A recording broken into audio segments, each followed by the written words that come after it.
Olá, boa tarde. Programa Olhares no ar, 1h02. Já começo agradecendo aí a sua companhia. Vamos juntos até a 1h30 com bastante coisa legal para você. No assunto da semana, a cultura dos oleiros ganha destaque. Uma tradição, gente, que começou lá em 1890. Lorival é um dos que mantém viva essa prática e estará aqui conosco. Tem ainda a cultura da região sul do país, estamos falando do chimarrão, um hábito que começou nas tribos indígenas, quichuas, aimarás e guaranis. Vamos falar sobre essa bebida tão cheia de significados.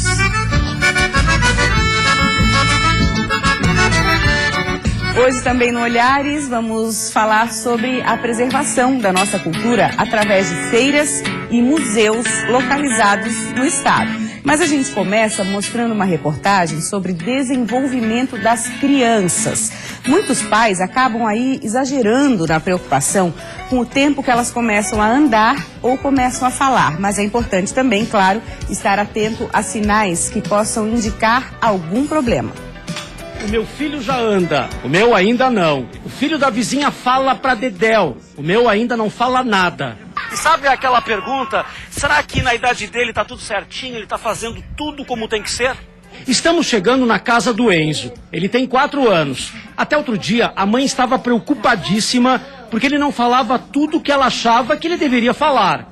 Primeiro, ela achou que ele não ouvia direito. Depois, disseram que ele era hiperativo. A escola começou a cobrar, começou a questionar e eu comecei a duvidar, né, realmente. Será que tem algum problema? E aí a Simone levou o Enzo em vários especialistas e descobriu que o Enzo não tem problema nenhum.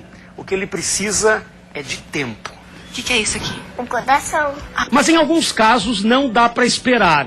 E o andar e o falar são os termômetros para perceber se há algo errado no desenvolvimento da criança. Existe, na verdade, uma janela de normalidade. Começar a falar, começar a andar, em geral, acontece por volta de 1 ano.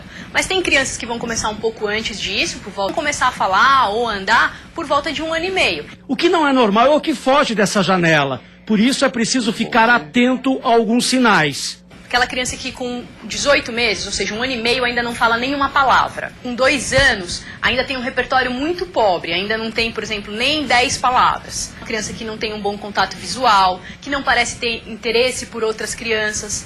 A doutora Daniela lembra que é possível notar se a criança sabe se comunicar não só pela linguagem verbal. Mesmo que ela não consiga falar, ela já compreende muita coisa. E é importante procurar ajuda médica o quanto antes os pais notarem algo diferente no filho. A gente pode ter um distúrbio de linguagem mais importante, que deva ter uma intervenção, por exemplo, com terapia fonoaudiológica. A gente pode ter, eventualmente, uma criança que esteja dentro do espectro autista. E qualquer intervenção que a gente fizer nos primeiros anos de vida vai ter uma eficácia melhor do que se a gente fizer mais pra frente. Agora sim a gente entra no nosso tema da semana, estamos falando de cultura e a gente vai falar, claro, do chimarrão tão presente aí no dia a dia das pessoas, principalmente na América do Sul. E é interessante, nós convidamos aqui o Claudiomir Heigert, tudo bem? Seja bem-vindo. Entende tudo de chimarrão, Claudiomir? Vamos dizer que sim. Vamos dizer que sim. E bom, e é interessante que teve origem nas tribos indígenas, né? A gente sabe que eles têm muita tradição de cultivar, de pesquisar a questão de ervas, sim. Usavam ervas praticamente para tudo. E aí descobriram a erva mate? Nas antigas, naquela procura por alimento, por chás, por folhas, por raízes, né? Eles acabaram descobrindo a erva mate, né? No eles mastigaram, eles comerem a folha, eles viram que tinha algo diferente na erva mate, algo que dava assim mais agilidade, dava energia para eles. Eles viram que tinha alguma proteína, alguma coisa ali. Uhum. E aí acabaram chegando no chimarrão, né? E os estudos comprovaram mais tarde que realmente é uma bebida que serve para deixar a pessoa mais inclusive desperta. Tem vários benefícios o chimarrão, né? Uhum. Ele ajuda no colesterol, pro coração, ele ajuda o triglicerídeo, é antioxidante, então tem vários benefícios a erva mate, né? Faz bastante parte do seu dia a dia? Quantos você toma por dia? Olha, se eu tiver tempo, eu tomo de manhã e à tarde, todo dia. Todo dia, de manhã e à tarde. Aí a gente entra na questão dos segredos, do preparo.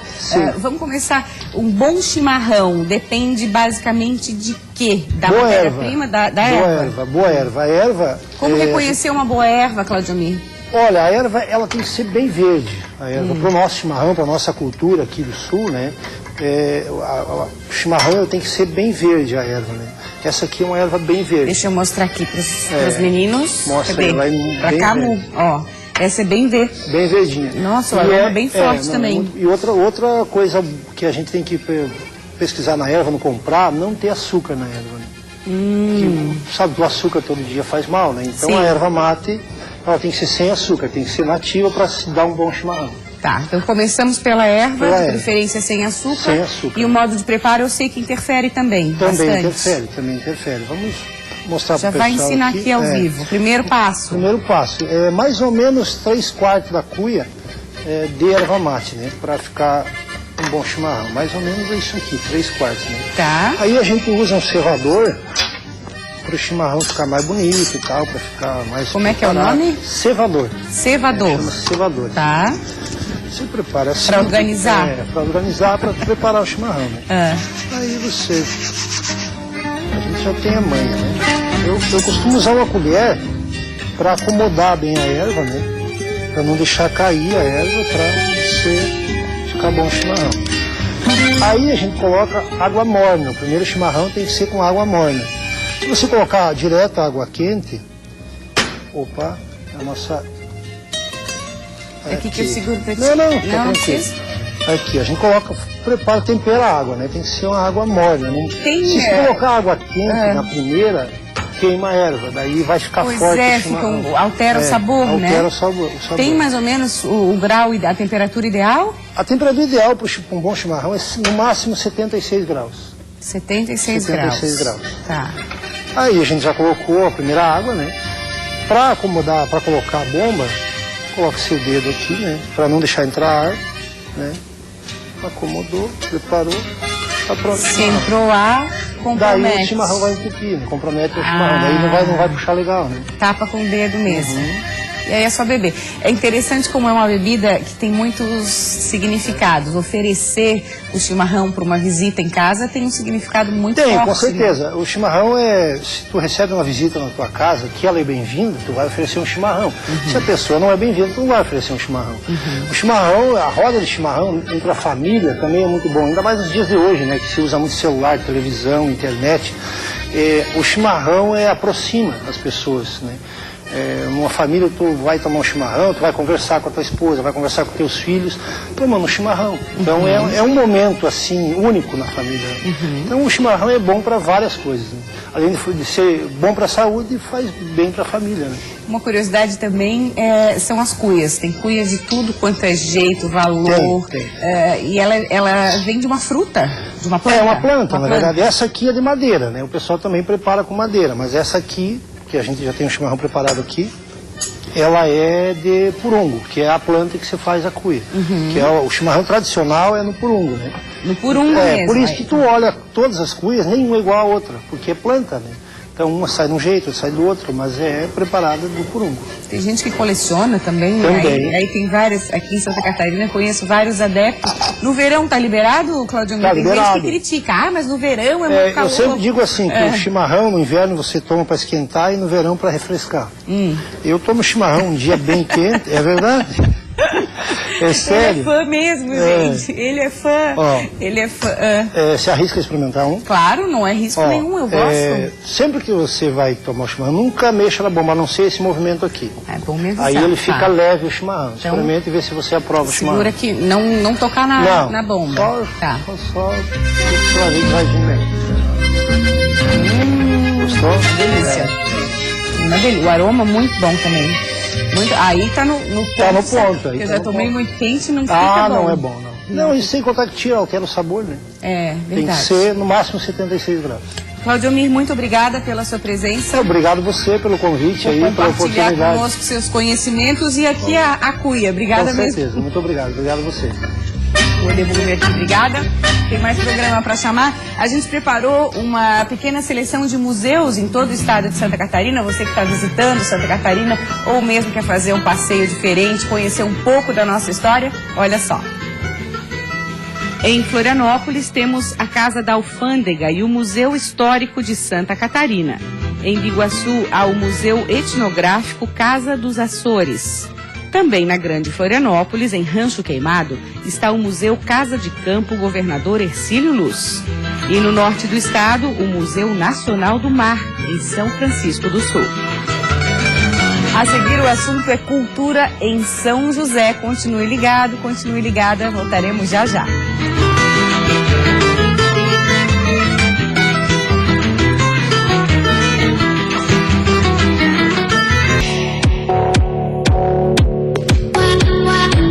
E 13 minutos, estamos de volta. Vamos falar agora da importância das feiras culturais nesse cenário aí para preservar e para divulgar nossas tradições. E aí tem a Feira da Freguesia, tão conhecida já que acontece em São José. Nós convidamos Ana Paula Schweitzer, diretora de turismo de São José. Seja bem-vinda, Ana. Obrigada. E também o Nelson Félix dos Santos, historiador, e também participa da feira. Seja bem-vindo. Muito obrigado.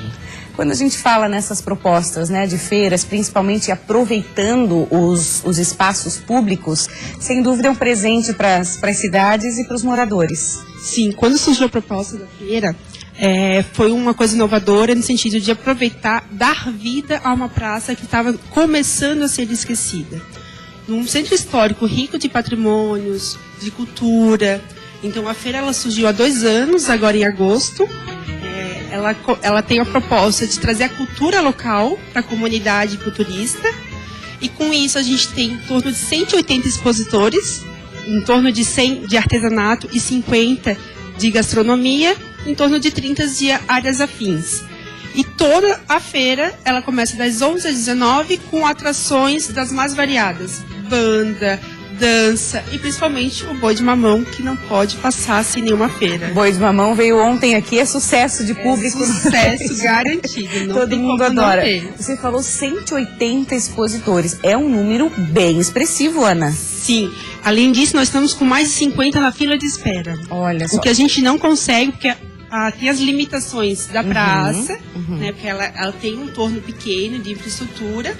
Mas a gente já está pensando em dar pequenas ampliações, outra proposta, porque a procura é muito grande. Acontece todo segundo domingo de cada mês, e aí eu te pergunto, isso é uma prova de ter gente até na fila, né? Artesão na fila, esperando o expositor na fila. O expositor quer. Você acredita que faltam mais iniciativas como essa da Feira da Freguesia? Sim, faltam, principalmente porque há público. Nós temos em média de 2 a 5 mil pessoas numa feira. É um programa ideal para a família, por exemplo. Todo mundo se diverte, né? E além da comunidade apoiar e se sentir integrada, ela divulga, torna-se um atrativo também para o turismo. E principalmente pensando em período de alta temporada, por que não ir numa feira? Por que não ir no museu? E já que no período de chuva a gente não tem a dificuldade, né, de aonde levar, a proposta nossa de São José é essa. Trazer momentos que a comunidade perde um pouco da sua vivência cultural e então trazer mais próximo, ainda mais para o centro histórico tão lindo e tão rico. De centro histórico, o seu Nelson entende tudo, né, seu Nelson? Falando em resgate, assim, não só de resgate do artesanato, né, das nossas tradições, mas das construções que fazem parte do centro histórico. Aí o senhor promove um roteiro com as pessoas, um roteiro que o senhor é o guia, explicando as curiosidades, a história de cada construção. Exatamente. E aproveitando o nome do programa, as pessoas têm diferentes olhares para as diferentes construções do centro histórico.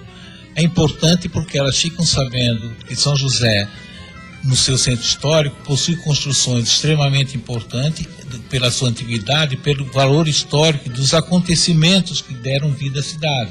É um centro histórico que tem 266 anos e que muitas pessoas gostariam de conhecer o entorno. Então, por isso, nas feiras da freguesia, nós promovemos com grupos essa visitação. As pessoas entram nos casarões, por exemplo, elas ficam bastante impressionadas com a Casa da Câmara e Cadeia, que fica bem na frente da feira, porque a Câmara Municipal funcionava em cima desse edifício do século XIX e a cadeia era embaixo, né? Então, o fato curioso que acontecia muitas vezes é que, por conta disso, muitos vereadores pediram e construíram uma escadinha ao lado, porque acontecia quando eles passavam para subir ao primeiro andar, os presos faziam desacatos.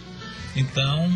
então eles quiseram evitar ter que passar por ali. Exatamente. Então, essa é uma das histórias. Que muitas vezes a gente passa, os moradores passam por ali, observam, que bonita a construção, a arquitetura bonita, mas não sabe justamente dos bastidores, dessas histórias como essa que o senhor está contando. Isso é bacana. É bacana também, por exemplo, as pessoas josefenses, os turistas, conhecerem a nossa Bica da Carioca, que tem um lavatório, é o único no Brasil, em que as escravas lavavam, na época colonial, as roupas dos casarões, dos seus senhores. E depois esse espaço torna-se um espaço do trabalho livre, e muitas pessoas carentes veem nesse espaço uma forma de garantir rendimentos para as famílias. E as pessoas ficam muito impressionadas porque essa construção ainda está lá. Quanto tempo, mais ou menos? Ela é de 1840, então, portanto, já é uma construção secular.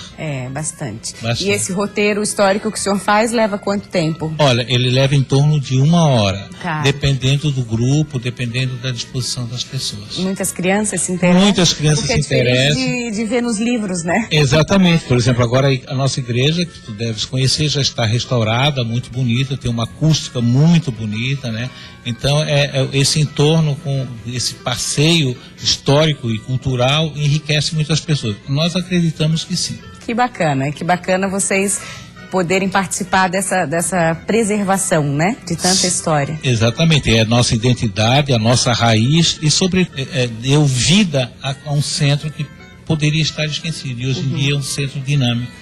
Quando é a próxima, Ana, pode aproveitar para convidar nossos telespectadores? Claro, dia 14 de agosto, é a nossa próxima feira, é a comemoração de 2 anos, estamos com programação super especial. Quem sabe, Dia dos Pais, convida o seu pai e venha se divertir com a gente. Então, combinado, Feira da Freguesia, das 11 da manhã às 7 da noite, com um monte de atração também. Tem música, tem gastronomia. Sim, além das atrações, fica todo o nosso equipamento, fica aberto, biblioteca, museu, Casa da Cultura, tem visita técnica, tem cinema na praça, então tem atrações para todas as idades. Obrigada por terem vindo aqui, parabéns aí pela iniciativa e mais sucesso para vocês. Muito obrigado pelo convite. A cultura em nosso estado, você está vendo, é realmente muito rica. Há vários projetos que valorizam nossa história espalhados por Santa Catarina que a gente adora mostrar para você. Em Blumenau, por exemplo, temos o grupo de dança Belli Balli. Fundado em 1989, o grupo valoriza as tradições italianas através de coreografias. No sul catarinense, o projeto Braço da Cultura, em Braço do Norte, une arte e educação para crianças e adolescentes. Entre os limites de Brasil e Argentina, em Dionísio Cerqueira, o projeto Arte Sem Fronteiras oferece música, teatro e produção audiovisual. Lazer e capacitação. Assim funciona o projeto O Pequeno Grande Artesão, em Vargião, no oeste catarinense. Costura e artesanato são os pontos fortes do projeto. E agora em destaque o trabalho dos oleiros de São José, que devem, claro, fazer parte da Feira da Freguesia, né, Lorival? Bem-vindo, tudo bom? O microfone, por favor. Boa tarde, tudo bem. Boa tarde. Está lá na Feira da Freguesia sempre? Todas as feiras, a gente está lá com demonstração de rodas de oleiro, várias atividades também também com figurativo, que são outras formas de trabalhar com a cerâmica, também das olarias.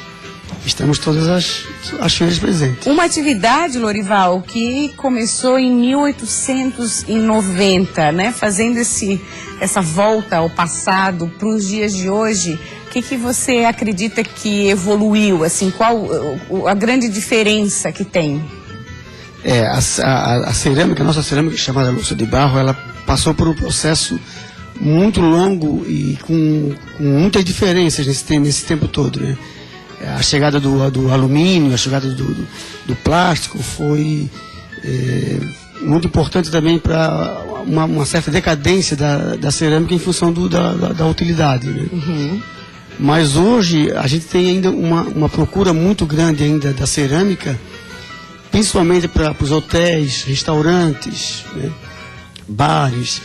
Então hoje a gente tem poucos oleiros trabalhando, mas nós temos ainda uma demanda muito grande Isso é interessante você comentar, porque primeiro assim, poucos oleiros é aquela dificuldade que a gente vinha comentando da nova geração se interessar, criar novos profissionais. Mas ao mesmo tempo existe um mercado que quer. Existe um mercado ainda que quer. Existe a gente vê que está havendo uma mudança muito grande isso aí a nível mundial, né? A procura do feito à mão e existe ainda uma procura muito grande das louças de barro.